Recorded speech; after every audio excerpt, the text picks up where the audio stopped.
Mis amigos de las redes sociales. Bueno, pues hoy es domingo, día de compartir palabra y con mucho gusto lo vamos a hacer. Seguimos viendo pasajes importantes en el Evangelio de San Marcos y hoy vamos a hablar precisamente de las profecías en el Evangelio de San Marcos. Y bueno, de las profecías en general, ya que es determinante e importante que todos los cristianos del siglo XXI sepamos exactamente qué es una profecía. Bueno, la profecía es una comunicación directa de Dios a través de un ser humano, a través de sueños y visiones. El mensaje de Dios es para la generación viva en ese momento y para el profeta. Qué tremenda revelación, ¿no? Y bueno, hay cuatro características importantes que vamos a tocar. La primera característica de una profecía es que es, como lo dice el significado, para el tiempo del profeta y sus contemporáneos envueltos en la comunidad del profeta. Eh, si las profecías fueran advertencias para un futuro lejano, sin alusión al presente, ¿qué sentido tendrían que Dios las anunciara? Que las anunciara en el siglo I para que se cumplieran en el siglo V, que las anunciara en el siglo I para que se cumplieran en el siglo XX.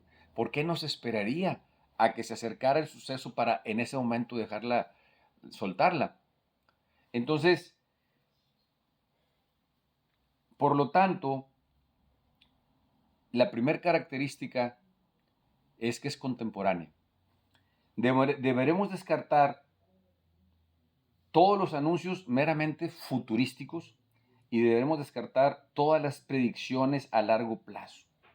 Dios nunca predice el futuro a una persona a menos que sea para que ella haga algo en ese momento. Y ahí tenemos un ejemplo. ¿Recuerdan ustedes el Isaías 7:14? He ahí que la Virgen está embarazada. El texto y el contexto de esta profecía es precisamente para el rey Ajax, que estaba en lucha con otros dos reyes que lo querían invadir. Y el profeta Isaías se presenta, ¿verdad? Y le dice, he ahí que la doncella está embarazada y dará a luz un hijo al que le pondrás por nombre Manuel, que significa el Dios con nosotros. Haciendo alusión precisamente para que tuviera la certeza el rey de que esos dos enemigos no le iban a hacer nada porque él iba a ver el nacimiento de su hijo y hasta que tuviera uso de razón se acabaría el problema. Entonces estaba evidente, ¿verdad?, que era una profecía para ese tiempo, para ese rey y para su entorno.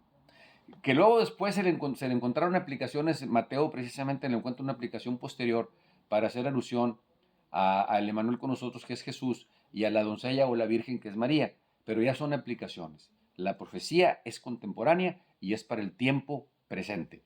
La segunda característica es que siempre se trata de un anuncio condicionado.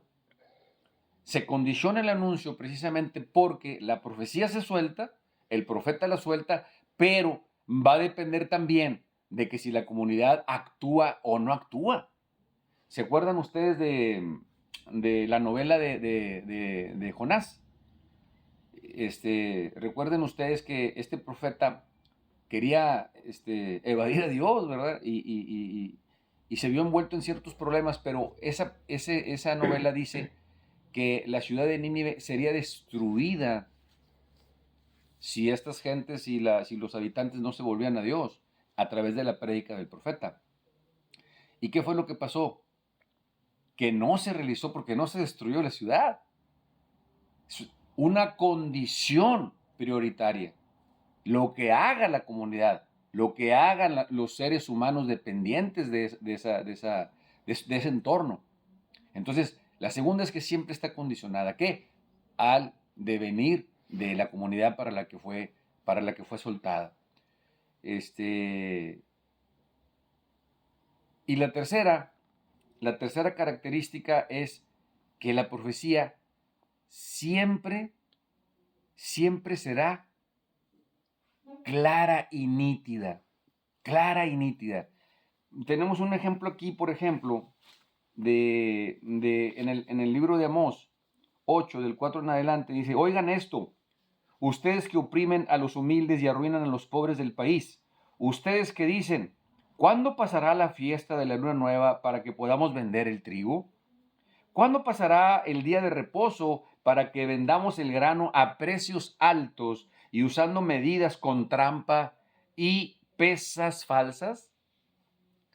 Arruinaremos a los pobres hasta que ellos mismos se nos vendan como esclavos para pagar sus deudas, aunque solo deban un par de sandalias. Venderemos hasta el derecho del trigo. El Señor ha jurado por la gloria de Jacob, nunca olvidaré lo que han hecho. Clara y nítida la profecía. En en Isaías 3,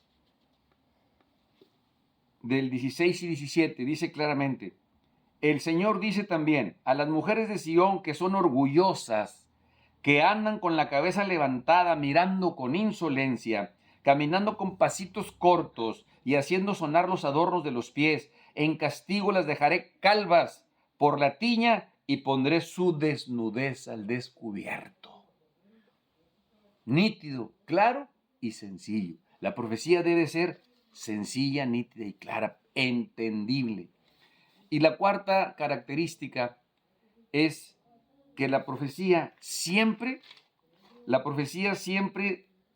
proviene de Dios. Por eso el profeta emplea estas palabras. Vino la palabra de Dios a.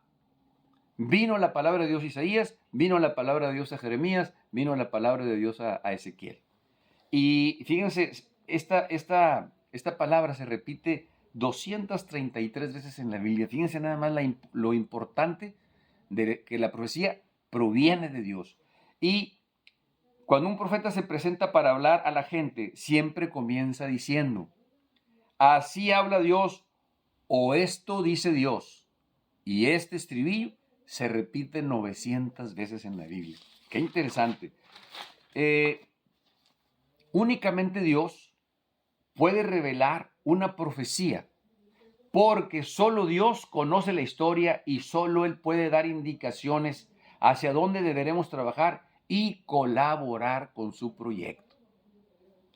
Fíjense, los profetas no fueron unos hombres extraordinarios, no veían el futuro, no tenían poderes paranormales, parapsicológicos, psiquinéticos, no, eran hombres normales. ¿Qué es lo que tenía un profeta? La característica era que habían recibido la inspiración de Dios para el pueblo y tenían que hablarlo y tenían que comunicarlo, porque esa es y sigue siendo la función de un profeta. Dentro de los profetas que hay contemporáneos y los del Antiguo Testamento, había un campesino, Amós era un campesino, había un marido engañado, Oseas, había un resentido, Nahum, había un profeta a la fuerza, Jonás, el profeta desobediente, había un permanente fracasado, Jeremías, y para la cereza en el pastel, había un profeta mudo, Ezequiel estaba mudo. Pero todos poseían esa convicción, esa recepción de la inspiración de Dios para iluminar el momento en que vivían. Hoy, en la iglesia, requerimos profetas. Se requieren profetas. Recuerden ustedes que con el bautismo somos investidos en profetas. Ese es el carisma que guarda la iglesia. No para que adivinen, no para que predigan el futuro ni el mañana, sino para que hablen en el nombre de Dios. Un profeta anuncia el evangelio, pero también denuncia las cosas que están mal, lo que no le gusta a Dios. Los malos sacerdotes, los malos ministros, los malos evangelistas, los malos pastores, hay que denunciarlos. Esa es la misión del profeta, que no se condicione la palabra de Dios cuando sale de la boca del profeta. Hacen falta profetas, pero que prediquen con palabras y hechos que sean congruentes. Una iglesia con estos profetas es lo que imaginó Jesús antes de irse con el Padre, al dejar la gran comisión. Vayan y prediquen la buena nueva del reino. Háganos bautizar en el nombre del Padre, del Hijo y del Espíritu Santo. Eso es lo que Jesús imaginó. Profetas con valor, profetas con certeza, profetas con convicción de hacer lo que Dios te indica. Hasta aquí la enseñanza, nos vemos la semana que entra.